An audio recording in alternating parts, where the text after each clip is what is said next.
It's very clear in the literature, and this is a really bad idea to keep testosterone replacement therapy or testosterone in general away from patients who need it. We know that testosterone is very good for stroke victims, for heart attack victims. It really improves cardiac modeling and protect against necrosis and protect against oxidative stress and damage when you're on testosterone replacement therapy. All the health markers go up, ironically, and all the bad health markers go down. I'm so confident that what we would find is like, holy smokes. People with optimal testosterone levels improve dramatically. Hey guys, Nico here with the Nico Misleh Podcast, and I'm glad you're back. I want to talk a little bit more about testosterone because I love testosterone. I just recorded another episode about it. I thought, what the heck? I'll keep going. It's such a fascinating subject.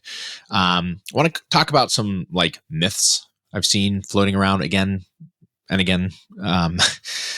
So there's two of them. The first one is kind of the myth that leads into the other myth, which is that testosterone replacement therapy can increase your risk of clots, or VTEs in the medical community, we call it that, right? So does testosterone replacement therapy increase the risk of clots? I'm going to make this pretty short. No, it doesn't. Okay. Now I'm going to add some nuance in here because that's what I'm good at. I'm really good at helping you understand what I mean by that and what should we be taking away from that. In the clinical literature, when we are looking at testosterone replacement therapy, and this was seen in the Traverse trial, Traverse like I'm walking across the globe, Traverse trial, which was a very robust study that was done in thousands and thousands of men, essentially tracking these men somewhat more observationally on testosterone replacement therapy. We were looking for things, and one of those things was, do we see an increased risk of clots in men who are on testosterone replacement therapy? And the answer was no, we did not.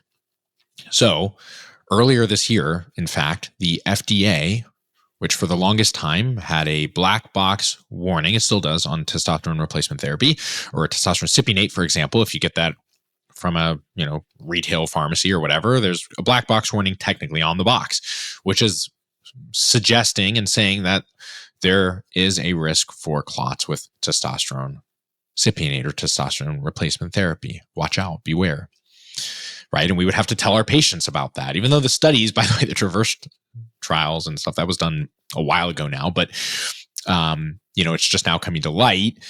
We would have to tell patients like, hey, we just want to let you know, per the FDA, per the black box warning, to give informed consent, which, by the way, is really important to do. So I'm not disparaging that.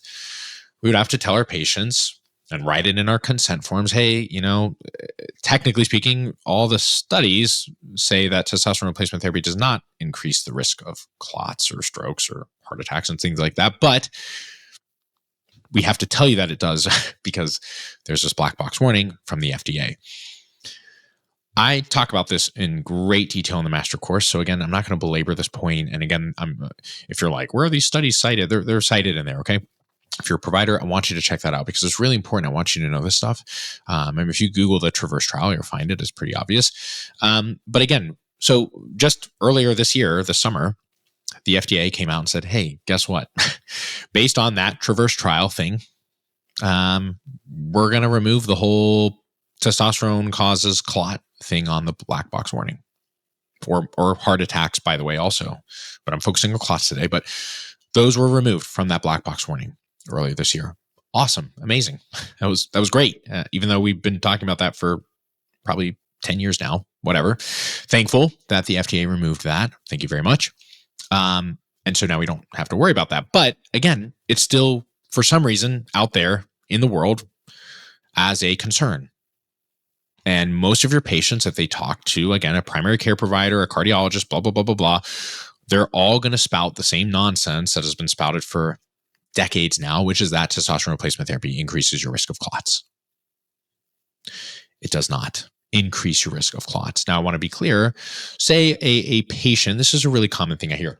A patient comes to you, or a provider comes to me and says, hey, I got a patient who's on, I got a patient who wants to be on testosterone replacement therapy. I say, amazing. He's a guy. Okay, great. 45 years old. Amazing. But he has factor 5. Uh-oh. factor V, like the clotting disorder, which is a genetic disorder? Is that a problem? Very good question. Well, in the past, we kind of had to say, yeah. I mean, even though the studies say no, because of this black box warning, we kind of have to say, yeah. It was a very confusing thing. It was kind of a gray area. But I mean, literally, definitively now, we can say no. It doesn't increase a person with factor V. It doesn't increase their risk of clots. Are they at higher risk of throwing a clot than a person who does not have factor V? Yes, of course they are. We have to make that point very clear, right? It's not saying that testosterone replacement therapy decreases your risk of clots. It just doesn't increase it. But if you have factor V, you're already at an increased risk anyways. It won't increase it any further, right? So if you're factor V and maybe, you're heterozygous or whatever for factor V, okay, well, you don't have that much of a risk really. If you're homozygous, okay, yeah, you're definitely at a higher risk than the average Joe in the population. But if I add testosterone replacement therapy on top of that, it doesn't double your risk, right? It doesn't increase it. It's the same risk. It's just your risk is higher than an average person without factor V. Does that make sense? I hope that's really clear. Now, the studies, especially these huge sweeping studies, right? We're talking thousands and thousands of men all over the place taking testosterone replacement therapy. These studies did not rule out people largely with factor V. I mean, that was not like a requirement. Like these guys didn't. Most people with factor V don't know they have factor V. I don't know if you know that. I mean, most of the people walking around the world today don't know they have factor V. Many of them will never throw a clot their entire lives, right? And of course, there's heterozygous and homozygous, and they have different risks, blah, blah, blah. But, again, if you smoke, if you drink, if you play stupid games, you'll win stupid prizes. Of course, those people are also at higher risk because they're doing things in their lifestyle that they probably shouldn't be doing, especially because they have factor V. So nonetheless, these studies were not like, let's test every single, of these thousands and tens of thousands of patients. Let's test all of them for every single clotting disorder known to man, right? Because there's more than factor V, there's protein S and blah, blah, blah. They didn't do that. The odds are very high that of those tens of thousands of men across all these different studies over all these decades, essentially, the likelihood was that many of them had factor V, and they just didn't know. And again, we never saw an increased risk of clots. We saw the same amount of risk, right? But not an increased risk.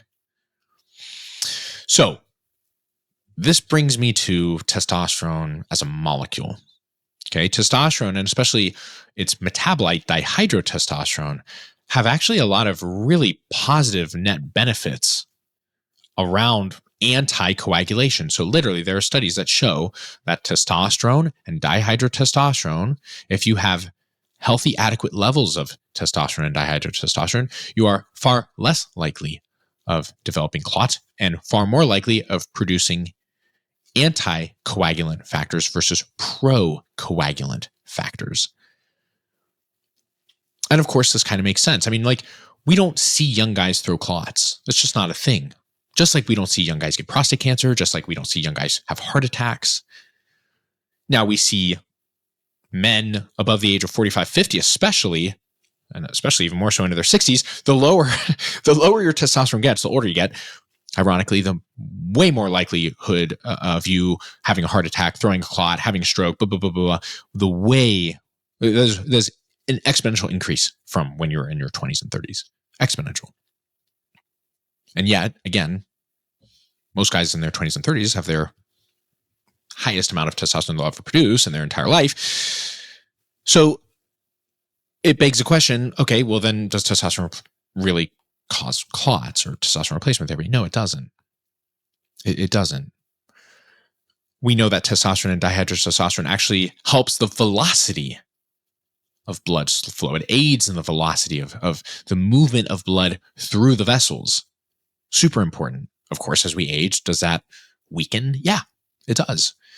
It does. So testosterone and even dihydrotestosterone as molecules, which, by the way, of course, you can't have dihydrotestosterone without really first having testosterone, both are implicated in not clotting, but anti-clotting. They're not pro-coagulant. They are anti-coagulant in nature, in and of themselves. Now, I understand. And I hope if you're an HRTU person, you're probably saying, but Nico, testosterone and exogenously versus endogenously is not a 1-to-1. Agreed. Great point.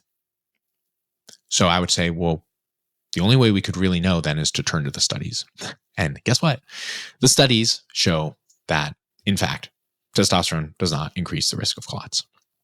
Amazing. Fantastic. So this brings me into the second part, which is like, I think where I'm still hearing this myth a lot, and it usually is around I'd say the two most common specialties that you'll start hearing this stuff from.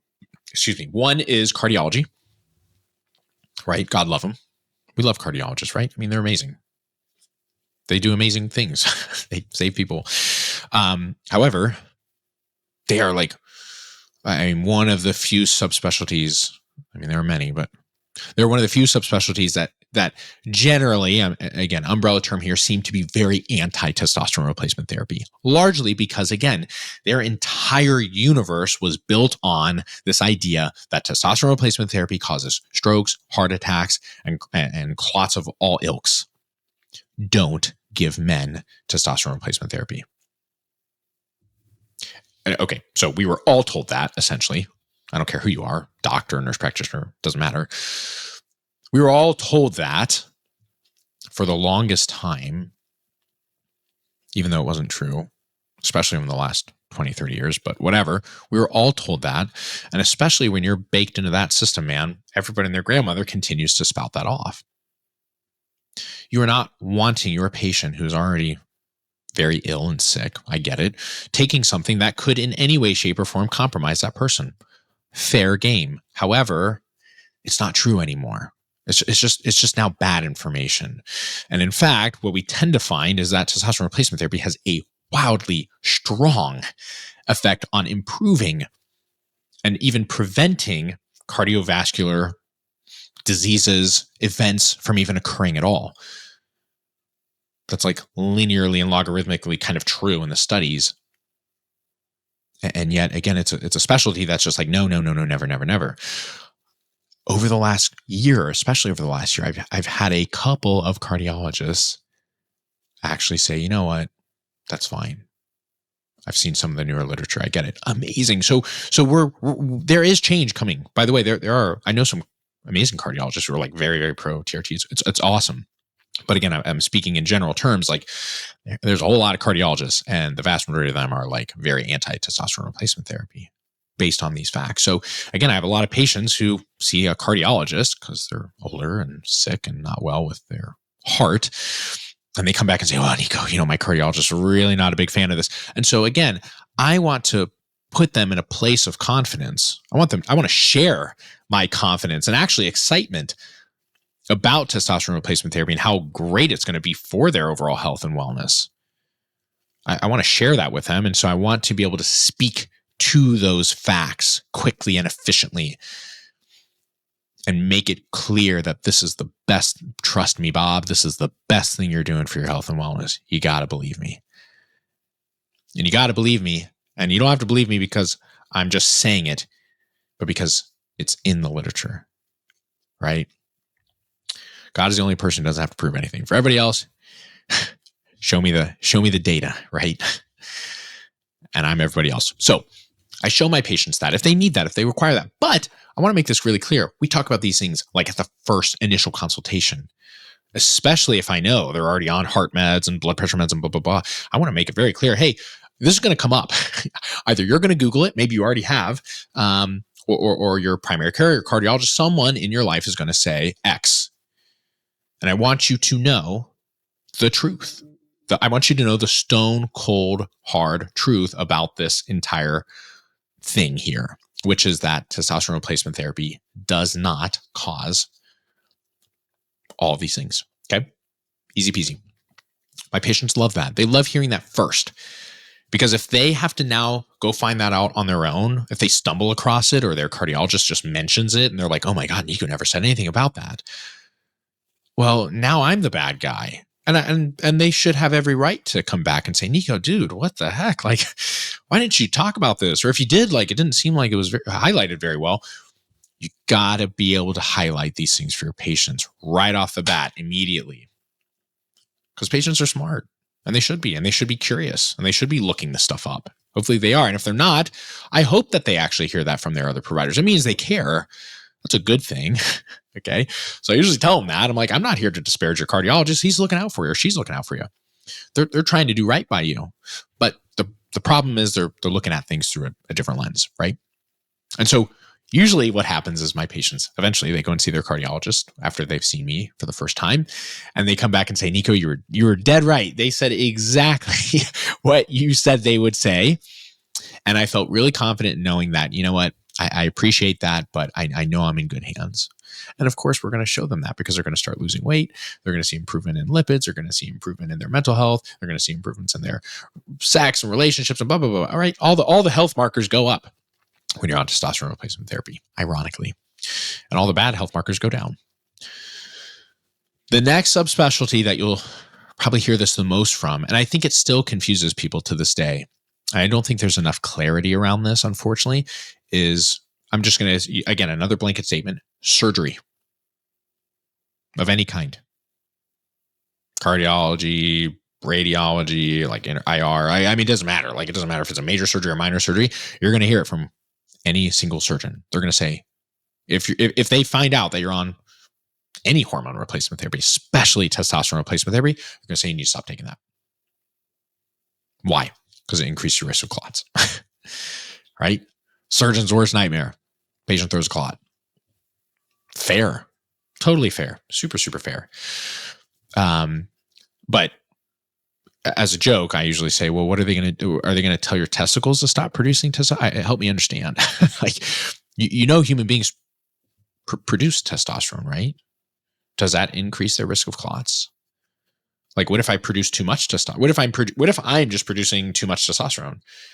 Are you going to like tell me to chop my testicles off and not do that until you're done? I know I'm being facetious, but seriously, like there's some guys who produce really good amounts of testosterone. There are a few of them. What are they supposed to do? It doesn't make any sense in like a very theoretical perspective. And then in a practical perspective, the studies say it doesn't cause an increased risk of any of that stuff. And in fact, it largely seems like it's probably going to prevent and improve that stuff. So when my patients come to me with this dilemma of like, well, I'm on testosterone replacement therapy, but he's telling me to stop. I've heard patients like they've told me to stop, for a month and then to not take it for a month or two after. That's a long time without testosterone replacement therapy. Here's what's crazy. It's like, okay, so you're going to stop your testosterone replacement therapy, which, by the way, is going to put this, usually, again, let's just talk about guys, but girls too. They're going to put guys and girls in a position where now their body is not really producing a whole lot of testosterone at all, which is ironic because what do we know about androgens, especially testosterone? Well, they're super anabolic.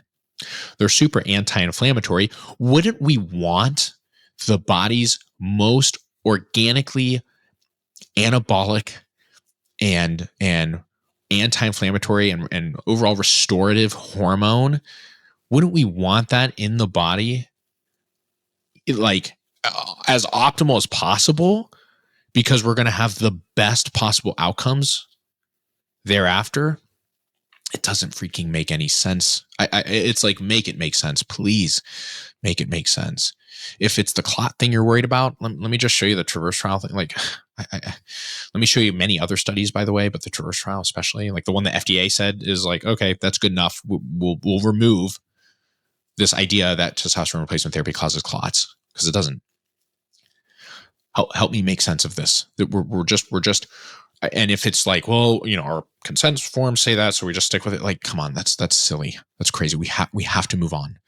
We have to, because in fact, I can practically guarantee you that the patients who this should be a study. If you're a surgeon, if anybody out there is a surgeon and is listening to this, or maybe you know a surgeon or like whatever, I would love it if like somehow we could do a study, because I'm 99.9% sure this doesn't exist. A study on men who have, or women, men and women, doesn't matter, given testosterone replacement therapy, maintained on testosterone replacement therapy, post-surgery, do they recover quicker? Do they have less risk of infection? Do they have less risk of increased pain? Do they have better healing? Can we measure if especially if it's muscle tissue or skin? Like, there's so many things. Oh my God, that would be an amazing study. Gosh, sometimes I wish I went into research. I'm not going to do it, but I think that would be amazing because I am so confident. I think anybody would be, but I'm so confident that what we would find is like, holy smokes. People with optimal testosterone levels improve dramatically. In fact, Dr. Thierry Hertoff, his book is back here somewhere up there. See that yellow one? If you're watching me, I'm pointing to a yellow book behind me. Actually, I don't know if it's in that one. It's in one of his. Anyways, Dr. Thierry Hertoff's amazing. He was one of the first guys I ran into a long time ago when I was looking into hormone replacement therapy via literature. I've never met him. But he's out of Belgium. Really interesting guy. He was citing some doctors over there who were using topical testosterone for like gangrene. Like vicious gangrene, right? Nasty wounds, festering with pus and necrotic and all that kind of horrible stuff. Really, really hard to get rid of. Topical testosterone improving. And there's pictures in the book. It's really amazing. This was done a while ago. Like, I want to say this was like maybe 70s or 80s. So it's not new. And I don't think it was like an official study. I think it was more of like a case study type of thing. But at any rate, amazing benefits with topical testosterone on these wounds in terms of healing.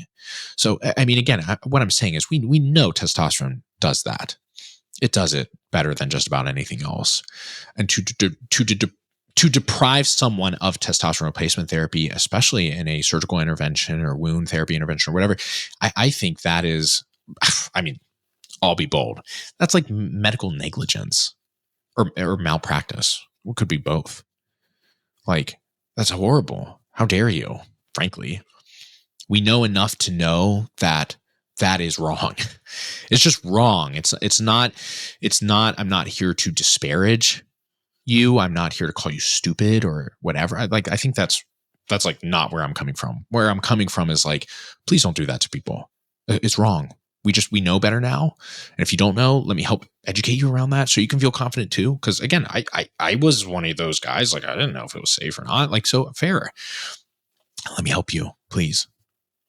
If any of you listening work with surgeons, talk about this with them. Like, why do we do that? Why are we saying we can't do this?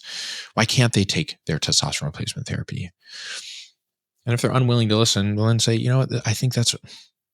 Now I do think that's shameful because it's very clear in the literature, and it's very clear just from a anatomy and physiology perspective that this is a really bad idea to keep testosterone replacement therapy or testosterone in general away from patients who need it, especially in a surgical setting. I mean, it's just crazy. I mean, we know that testosterone is very good for stroke victims, for heart attack victims. Like, in fact, it's like one of those things, like, you want people to take in that stuff. It's going to really improve cardiac modeling and protect against necrosis and protect against oxidative stress and damage, further damage, right? It's going to prevent that. There's all kinds of literature on that stuff. Like, we don't have to pretend that's not a thing anymore. So, again, it's funny where those two myths kind of collide, right? Because that one myth, which is just testosterone causes clots, kind of now invades all these other areas, and just causes more and more detriment and chaos to the patients, the ones who are supposed to hold near and dear to our hearts and help improve, and now we're creating just, again, absolute chaos and a nightmarish reality, which is like, well, you got to stop your testosterone for 3 months. What? It's crazy. So, you guys, we're the canaries in the coal mines now. And by the way, there have been people like Dr. Thierry Hertoff who've been saying this for decades now. So, like, talk about a real canary in the coal mine. We're like we're like his horde of minions, where we have to start talking about this stuff. That's why I'm doing this podcast. Like, we have to start having conversations around this, and we have to be brave.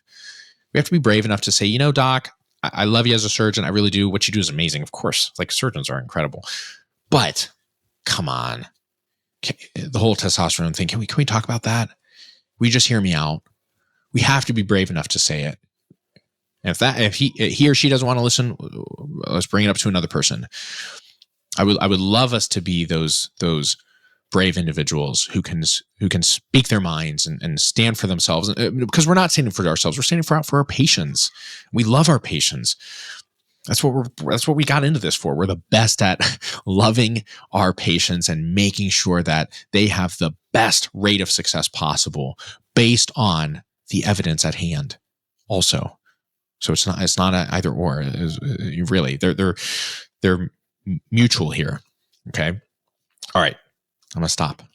I think that was pretty fun and exciting. I got myself all riled up now. I'm going to go run through a brick wall. Anyways, guys, thank you for listening. If you love these types of things and topics and subjects matters, please join my Nico Daily email. I write it Monday through Friday. It's amazing. It's a great way for me to give back and explore hormone replacement therapy. I talk about medicine at large a lot of times in business and stuff too. So it's not just always HRT, but it's exciting. It's fun. There's no BS in there. I write it, me personally, every single day, Monday through Friday. So join. It's totally free. And I know you're going to love it. There's like over 1,000 people on that list now. It's incredible. Providers. Don't forget HRTuniversity.com. If you're like, Nico, dude, I'm ready to run through a brick wall with you. I want to learn hormone replacement therapy. Well, amazing. I've got the HRT University Master Course. It is the creme de la creme. It will help you feel confident and strong, because I'm going to talk to you about these types of things that I just talked about here, so that you are like, oh, okay, I understand now why testosterone replacement therapy is totally safe and effective, and like, we shouldn't be scared of it anymore. And the whole clots thing, I'll go through all that for you. Okay. So check that out, HRTuniversity.com, and check out the master course there. Lots of great stuff, great testimonials. And then don't forget, we have a free Facebook group. If you guys want to dip your toes in there, you're more than welcome to join us. Nico's HRT University. You just search that in the Facebook group. All the links to all three of these things below. So thank you so much, guys. Enjoy your day, and I'll see you at the next one. Take care.